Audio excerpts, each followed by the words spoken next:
Quais são essas informações que são protegidas pela LGPD? Muito bom. É importante já deixar claro o seguinte: é Lei Geral de Proteção de Dados Pessoais. Porque há uma grande confusão também de pessoas acreditando que a Lei Geral de Proteção de Dados alcança informações de pessoa jurídica. Não. A Lei Geral de Proteção de Dados é sobre pessoa natural. E as informações é o seguinte: nós vamos colocar como dado pessoal toda aquela informação pela qual eu posso identificar o titular diretamente ou eu posso indiretamente chegar ao titular de dados. Então, se eu tenho uma informação na qual ela é passível de identificar diretamente quem é o dono daquela informação, quem é o titular de dados daquela informação, se aplica a LGPD. Ou juntando outras informações, eu chego no titular.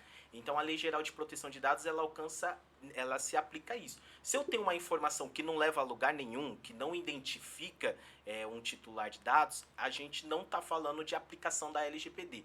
Mas enquanto houver o tratamento de dados pessoais, que é possível identificar o titular, chegar na pessoa ou identifica diretamente quem é a pessoa, aí a Lei Geral de Proteção de Dados vai se aplicar.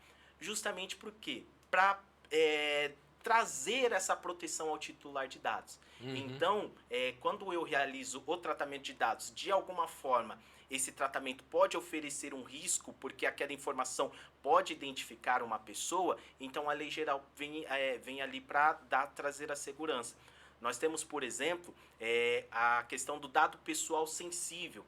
Os dados pessoais sensíveis são informações relacionadas à saúde, à vida sexual, à opção religiosa, filiação de Partido. partidária.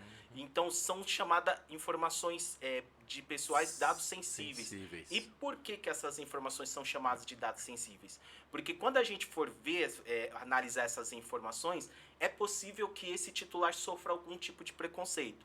Por Uhum. exemplo, ele pode sofrer um preconceito em razão do partido que ele está afiliado, ainda mais nos dias que nós vivemos hoje em dia, né, que nós Aham. estamos vivendo.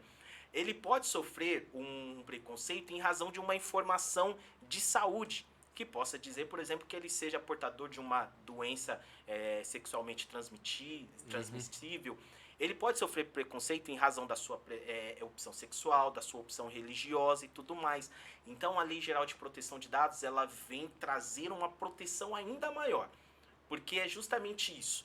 A Lei Geral de Proteção de Dados ela tem esse propósito de proteger o titular de forma que o dado ele seja tratado, mas tratado com responsabilidade, seja tratado de uma forma que traga segurança para o titular de dados.